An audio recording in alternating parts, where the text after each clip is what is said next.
What was a rule in your household growing up that was totally absurd? One of the foster homes I lived in had a rule where nobody was allowed in the house unless the adults were home.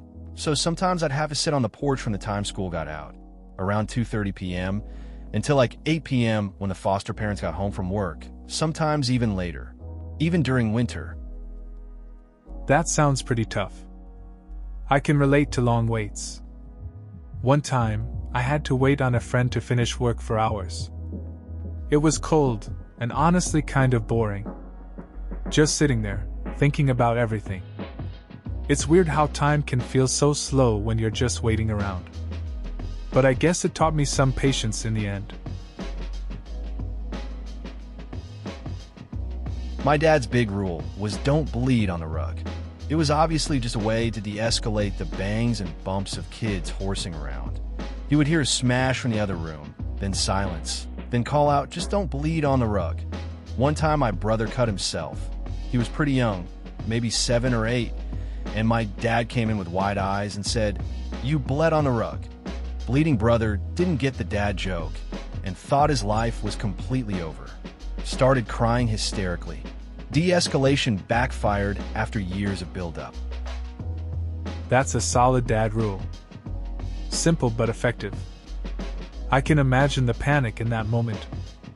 Your brother probably thought the rug was the least of his problems. It's funny how a joke can turn serious when kids take things literally.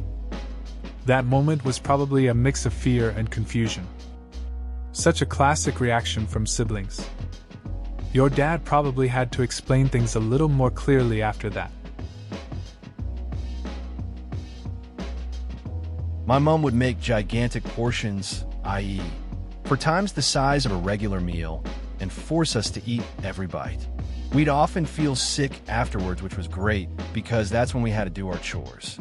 Later found out that she had an eating disorder and gave us quadruple portions so she didn't feel bad for eating a regular-sized meal. Edit. No, I'm not fat. That's a tough situation. It's interesting how our family dynamics can shape our views on food.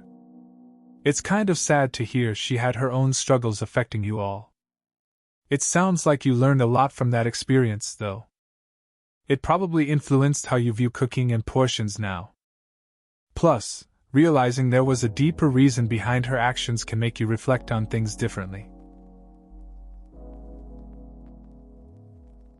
We weren't allowed to hang posters on the wall, even with the nice poster tag stuff that doesn't leave any marks.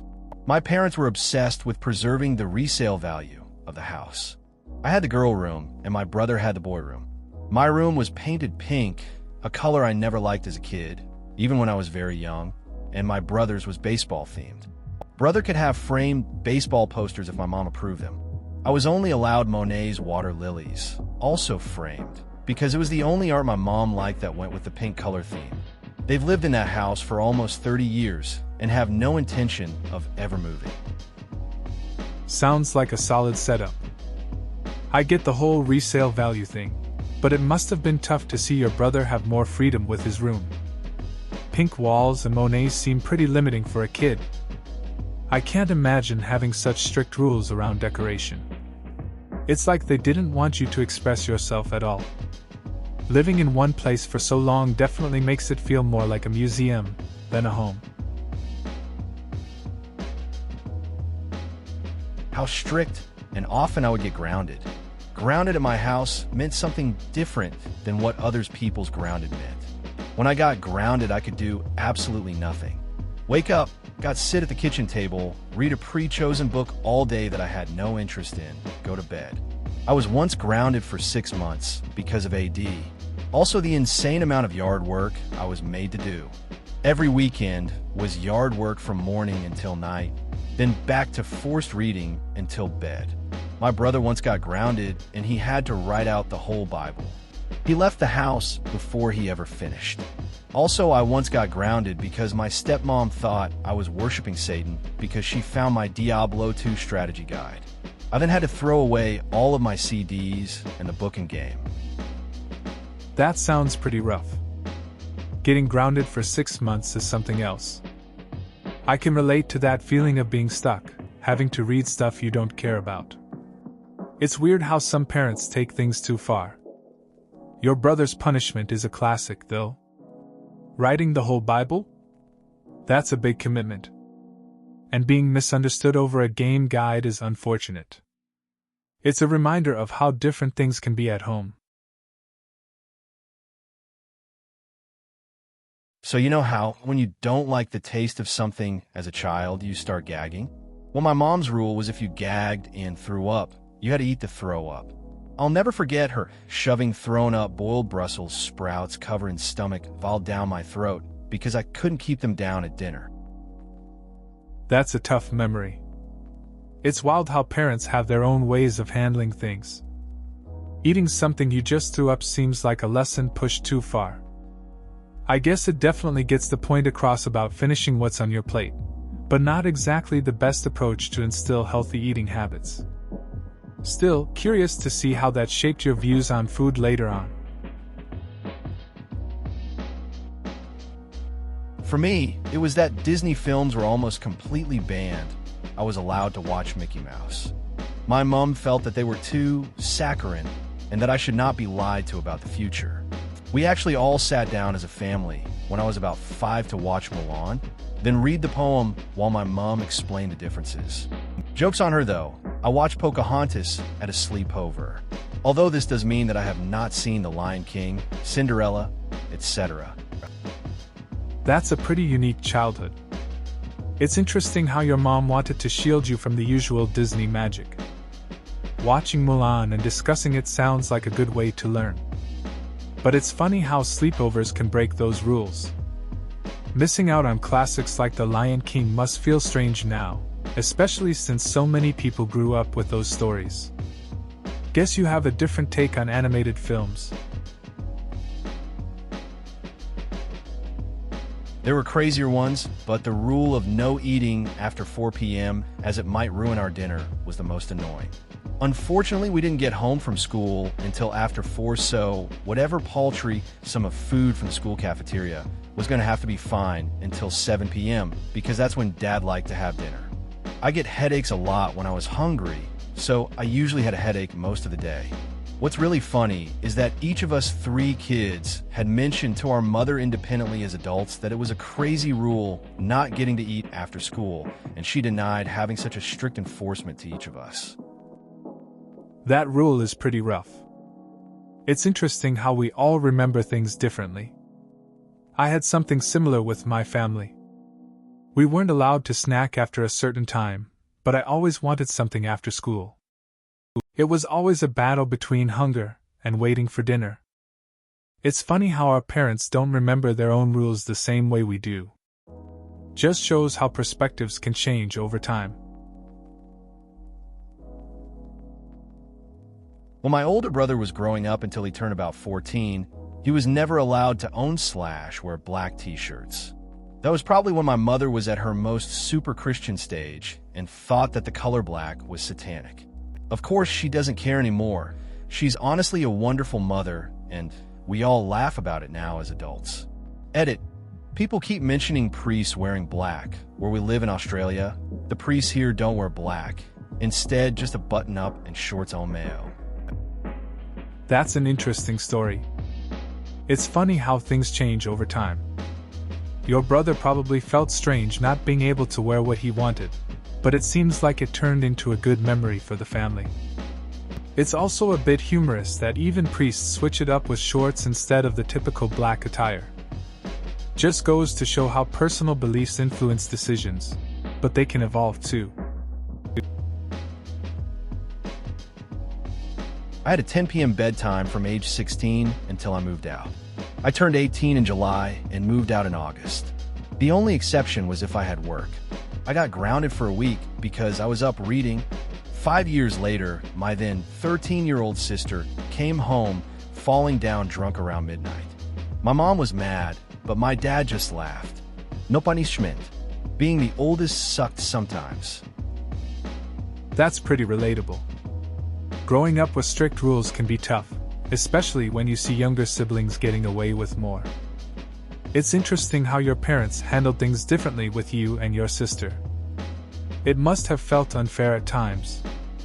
Being the oldest definitely comes with its own set of challenges and responsibilities that others might not understand. I wasn't allowed to bring my boyfriend upstairs when I was in high school, but I was allowed to bring him to our fully finished basement with a relatively soundproof door, including a bedroom. Maybe my parents figured we were going to have sex anyways, so sent us to the part of the house where they couldn't hear it. That sounds like an interesting setup. It's funny how parents try to navigate those situations. They probably thought it was better to give you some space rather than fight against it. The basement is a classic move for those kinds of things. Just a different way of keeping the peace, I guess. It's a bit relatable for a lot of people who went through similar rules in high school. I got grounded one time, and my punishment was I had to wear V-neck shirts to school. I didn't understand why. I was about 10 years old, and my dad said, "You'll see why," which I now understand to mean that his intent was for me to be ostracized by appearing gay. Joke's on him because 16 years later, V-necks are in, and being gay is totally cool. It's funny how things change over time. What seemed like a punishment back then turned into a style trend. Your dad probably thought he was teaching you a lesson, but really, fashion and acceptance evolved. Now, wearing V-necks is just another choice, and being yourself is celebrated. Life has a way of flipping the script on us. It's all good in the end. My mom had a book called Turmoil in the Toy Box, written by this utter nutcase Christian guy who saw Satan in practically every toy of the 80s. So, not allowed to own troll dolls because there's no such thing as luck and wishing. Not allowed to watch or read the X-Men cartoons/comics or watch TMNT because no such thing as mutants/ they're not of God. Was allowed to own Barbie dolls but not Cabbage Patch dolls or Care Bears. I don't even know why Barbie was okay, but the others weren't. Rainbow Bright was bad because the rainbow should be reserved for the Noah's Ark story. Boy, did she have her eyes open when we accidentally stopped to watch Mardi Gras in NYC back in 1995, not realizing what it was till topless ladies were walking right past us.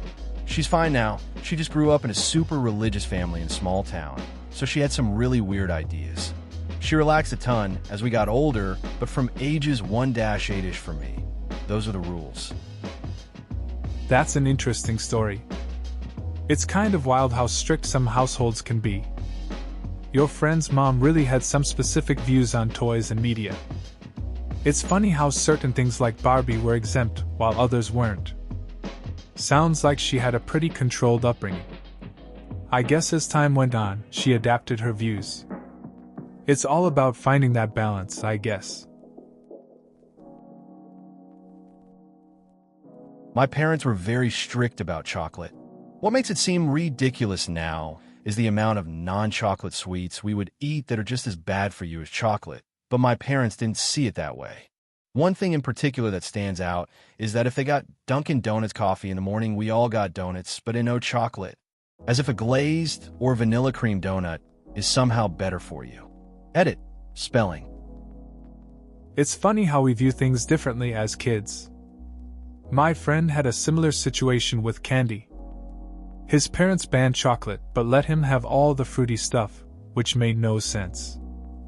He used to sneak in chocolate with his friends thinking it was a big deal.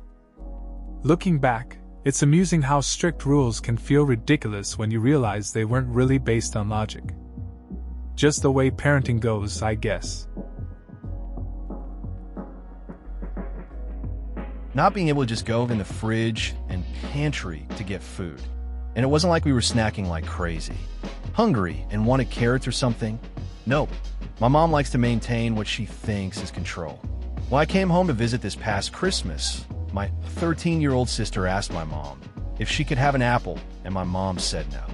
I asked her why not, and she said it was for something specific that required a few apples, but she had bought at least a dozen.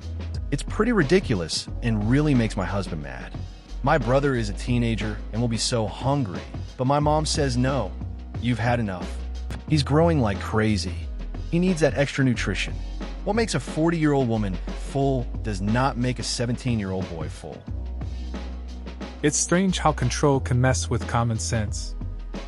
I remember when my buddy's parents did something similar. They limited snacks, and even when he was still growing, they were strict about what he could eat. He'd sneak food when they weren't looking. It's just odd to hold back food when you know someone needs more. Eventually, he just found ways around it, which isn't the ideal solution. Every minute I was late after curfew was a day I lost my car.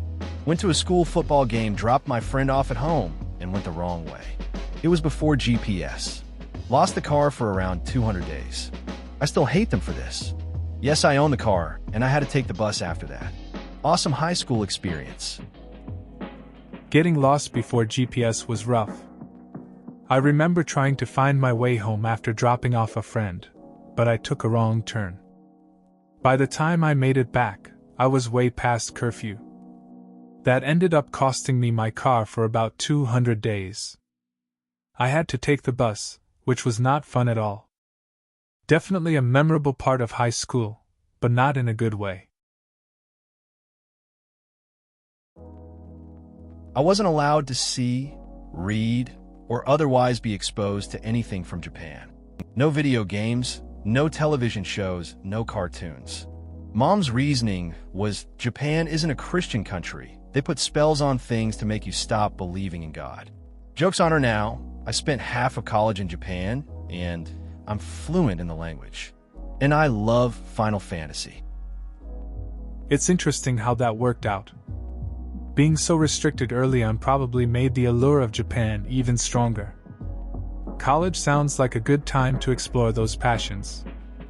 Learning the language and immersing yourself in the culture must have been a great experience. It's funny how perspectives change over time, especially once you get the chance to see things for yourself. Couldn't watch or read Harry Potter. My mother thought Rowling believed she was a witch herself. Pokemon, Digimon, Power Rangers, and others were banned because she thought they were all demonic. But now that I'm on my own, I've been hammering through the HP series, and I just started the 7th book. That's an interesting take on things. It's funny how parents can have such strong opinions about what we should or shouldn't consume. Growing up, I had some similar restrictions. Now that we're adults, it's like we get to rediscover all the things we missed out on. Reading the last book must feel like a milestone after waiting so long. It's nice to finally enjoy it for yourself. Summer vacation, I wasn't allowed to leave my room because my mom slept in the day and me getting up would disturb her sleep. All I had to do was read a few books that I had read 1,000 times. For 3 months a year, 90% of my time was spent alone in my room, doing nothing. I believe I can sympathize a little with prisoners in solitary now.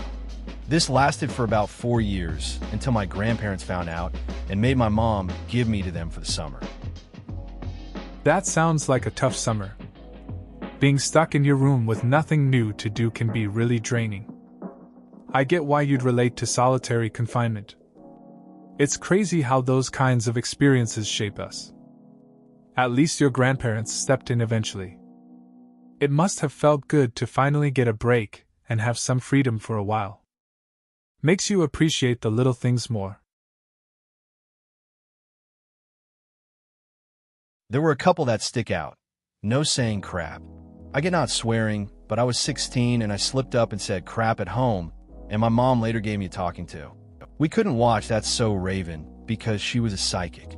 My parents also pre-screened the first HP movie for me to make sure the witchcraft was okay. Though the books were fine, I could never do anything until Saturday afternoons because we spent the morning cleaning.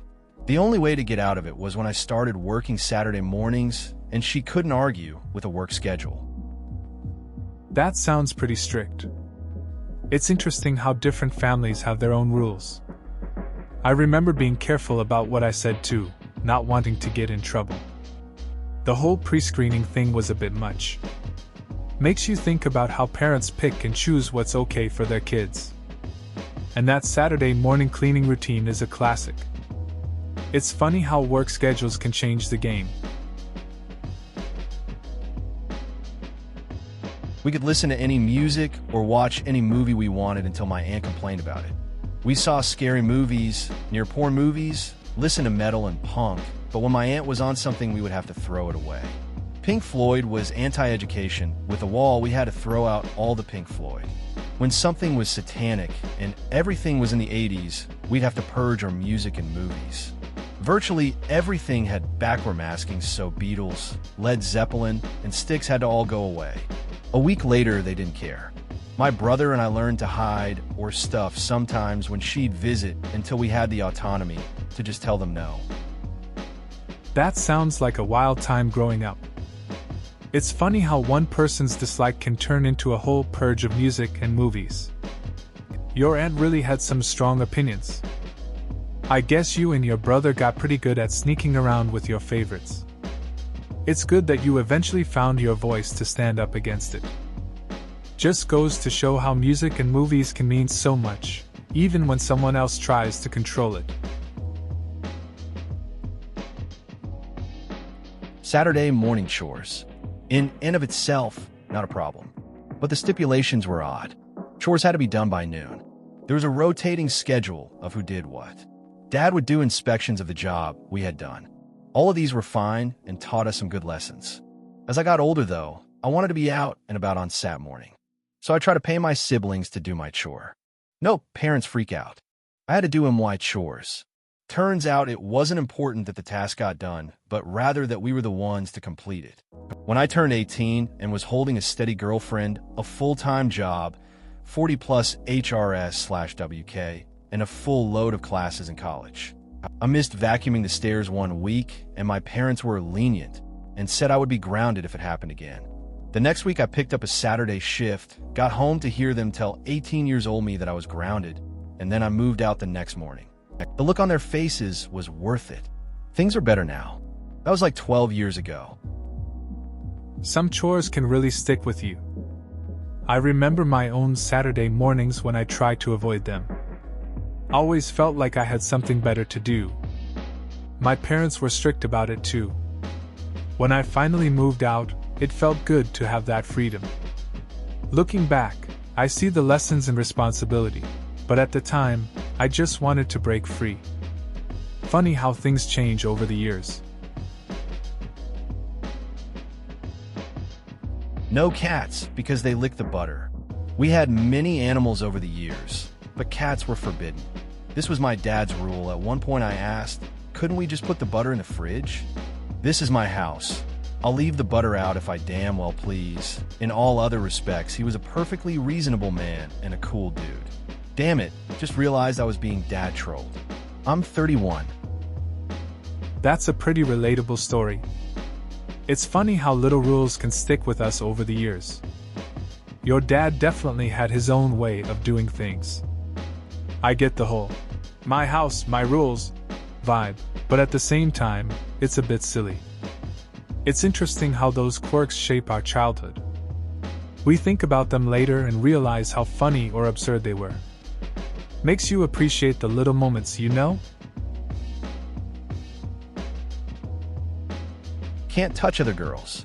It was pretty easy to get around in school, of course, but one time my mom saw me hug a girl goodbye, and well, she interrogated me, but brushed it off with "don't do it again." But my dad is a bit more firm. How dare you? Edit. I should have said opposite sex. I'm a dude, not a dudette. I remember having a similar experience. When I was in high school, a friend of mine hugged a girl at a party. His parents flipped out, really overreacted. They told him it was inappropriate, which made things awkward for him. Funny how some parents get so protective. We laughed about it later, but at the time, he was stressed out. Just goes to show how things can vary at home. We couldn't finish anything. Last of the bag of chips? Don't finish it. Last of the shampoo? Don't finish it. Last of the milk? Don't finish it. It's a habit I still have a hard time with. I am the total opposite of a hoarder, but this is my one weakness. In order to break the habit, I make sure to buy a replacement well before the old one runs out. That way I can feel safe using the last of it without having that anxiety of running out. I get that. I have a friend who does the same thing with snacks. Always leaving a bit behind. I asked him why, and he said it felt like a safety net. So, he started buying extra. Now, he's way less stressed about it. It's funny how little habits can stick with us. Buying a backup really does help change the mindset and make things easier. Simple but effective. I wasn't allowed to have food, which seems pretty ridiculous, so let me explain. When I was growing up, although more so into my teenage years, my stepdad was verbally and emotionally abusive, and one of the ways he did this was by not letting have the food he bought. He would write his name on all of the food, and I couldn't have it if his name was on it. My brother didn't have this rule, so I got a job and bought my own food, and then I noticed something weird. My food was disappearing. If it had my name on it, chances were it would disappear. I found it all in the trash. Unopened food. I had to leave the house a couple times after arguments over me getting to eat. I spent a lot of time at my dad's house and my friend's house because they both had open pantries. Thankfully, he's out of my life, and one of my favorite pastimes is in fact cooking. That's a tough situation. It's hard to believe someone would go to those lengths over food. You making it through that and then finding joy in cooking shows a lot of strength. It's good you had places to escape to, like your dad's or friends' houses. Now, enjoying cooking must feel like a big win after all that. It's a nice way to take back control. Ketchup could not, under any circumstance, go in the fridge. My dad would lose it. Even though it clearly says refrigerate after opening, my dad would mutter and grumble as he took it from your hands and put it back in the cupboard. I moved into my first apartment today and had a huge inner struggle over where to put the ketchup. It's in the cupboard. It's funny how some things stick with you. Growing up, I remember the ketchup rule at my house too. My dad freaked out if it went in the fridge. So when I got my own place, I found myself staring at the bottle, thinking of those moments. It's now in the cupboard, just like he would want. A little part of him still lingers, you know? My dad had this rule that if my sister got in trouble, I did too. Why? Because I am older and I can stop it. How is that shit supposed to work when I walk in the door and she throws the remote at me? Or when she gets in trouble in class, far away from me? Didn't matter. But that was the only real ridiculous rule. And now he sees that back then she was crazy and manipulative.